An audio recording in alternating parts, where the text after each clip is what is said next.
I'm not gonna lie, I might be in the minority when saying this. And I love Invincible, right? And as much as I enjoyed watching season 4 of Invincible, I still think it might be the most inconsistent season we've gotten so far. And it could also be just that I loved season 3 so much. I think that was an amazing season. This season just fully didn't match that for me, but at the same time, it also has some of the best moments in the entire series. So yeah, this season is kind of a weird one for me to talk about.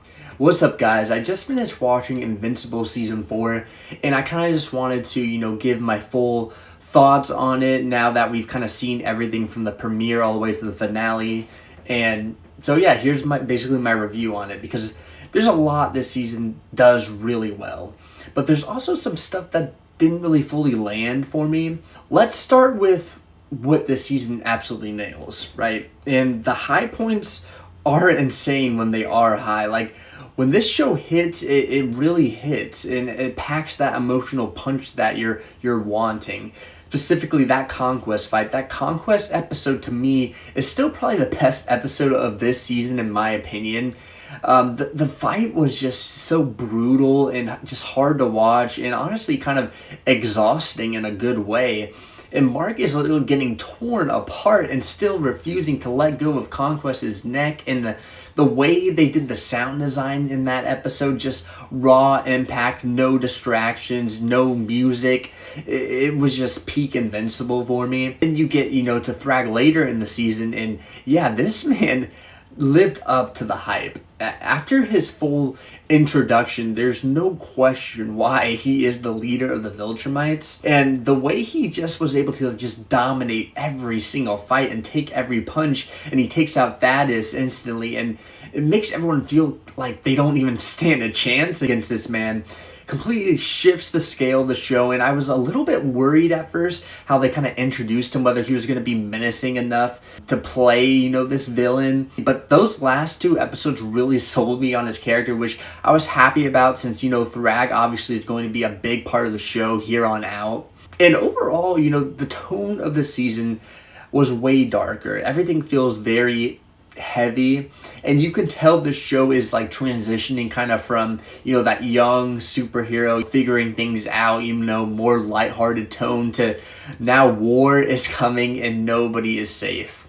This is where the season gets really interesting, though, because the character development in this season is very strong, but it's also not always consistent.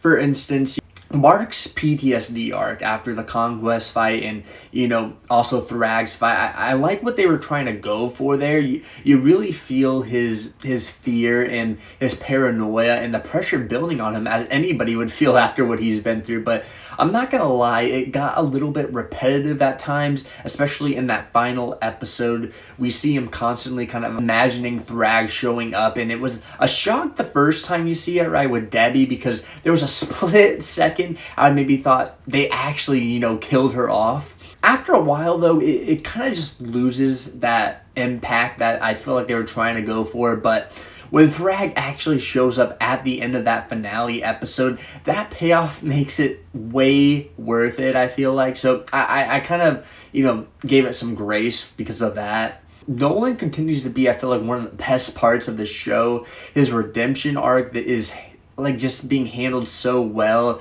and I love that we're seeing him finally kind of starting to reconnect with his sons once again. And I think one of the better character moments of this season is when Oliver and Nolan are kind of stuck together waiting for Mark to recover after his battle with Conquest. I think that bond they have there and the talks they have is great, but the question now is, how far can his redemption actually go? I do like that people aren't fully accepting Nolan yet back, especially after all the damage he's caused, and people like Art and Cecil, their conversations have been great when it comes to that. And I think the fight Debbie has with him when he first returns home is one of the best scenes in this season. But this is also kind of where I'm also a little bit conflicted on that relationship and how it's going to be handled moving forward. I understand the emotional connection, the history, the love that's still there between Debbie and Nolan, especially Nolan, who's, trying hard to make things right with her. But at the same time, Nolan did some unforgivable things, right? And while I can see forgiveness eventually. Those two getting back together, I don't know if that fully works for me yet. I feel like that would take away a lot from Debbie's character for me. Like, I just don't know how you could romantically get them back together after he killed so many people in these families and even called her a pet. But it looks like they are already kind of really setting that up in that final episode with Debbie, you know, broken up with Paul, and now her and Nolan are going to be stuck in a spaceship to go see Oliver. And unfortunately, it looks like they're definitely staying true to the comics there. And it really sucks because I really liked Paul and Debbie together too, but at the end of the day, he was probably maybe just a little bit too normal of a guy for her, but you would think that would be kind of something Debbie would want at this point. Oliver is also still in a weird spot for me. I get what they're building towards with this character, but having him in these like massive fights, it still doesn't fully make sense to me. And I'm an Oliver defender, just so you guys know, but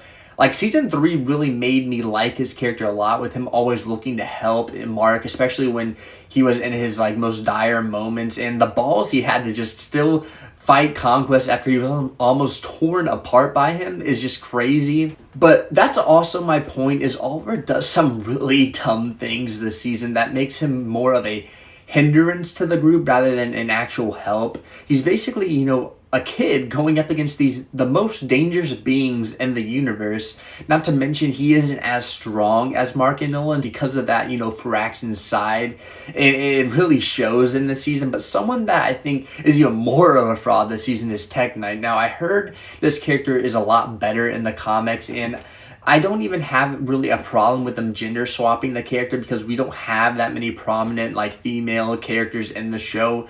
But my issue with her is that it feels like she has no real reason to be a part of this team going up against the Viltrumites. I think she had to be saved more than Oliver this season, and it caused a lot of characters to have to worry about her rather than actually focusing on the fighting. She does the most in the final fight by shooting these darts to weaken some of these Viltrumites, but anybody could have probably done that, and because that's also not part of the, you know, Tech Knight's actual equipment, that's something the Coalition came up with.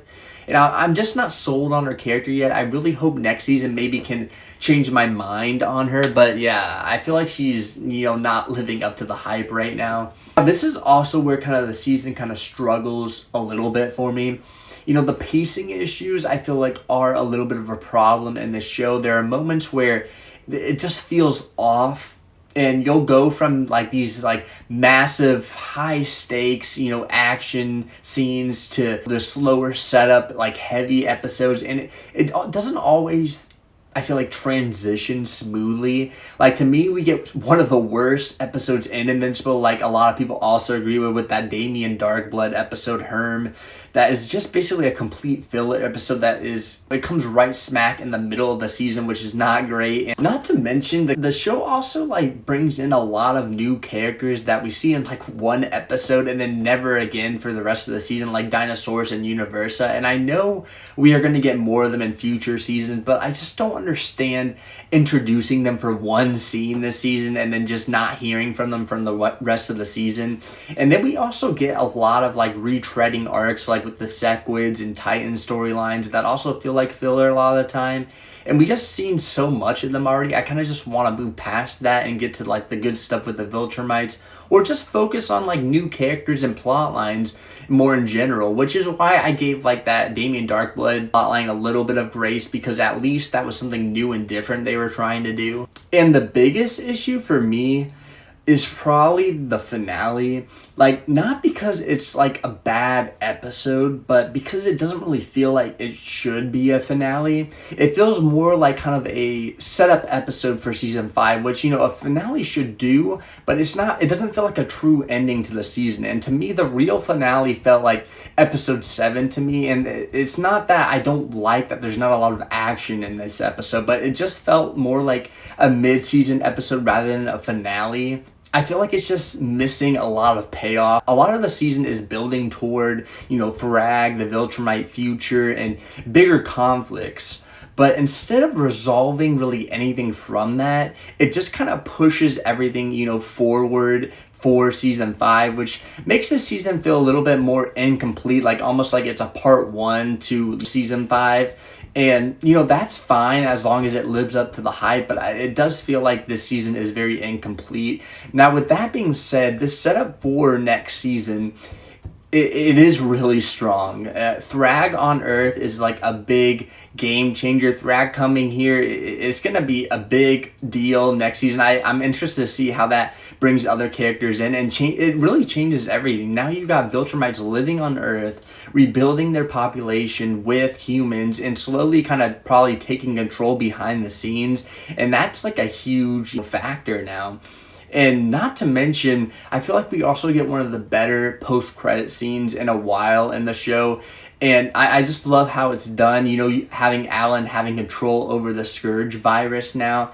It introduces a completely new layer of conflict there. And he might not even stay an ally now because of that. So it's going to be very interesting kind of see if he actually ends up betraying his friends, Mark and Nolan, later on because of what Thaddeus wanted for the Coalition. Overall, I think season 4 is a good season, but I don't think it's the best one.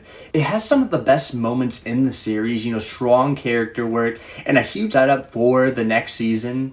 But also, you know, the pacing issues are a big deal, a weaker finale and some uneven storytelling, and also probably one of the worst episodes, in my opinion, in this series so far. And so that definitely, I feel like, brings the season down a little bit for me. And I probably give it around a 7.5 to 8 out of 10. I still think it's a very entertaining season, but I do think that it doesn't live up to season 1 or 3.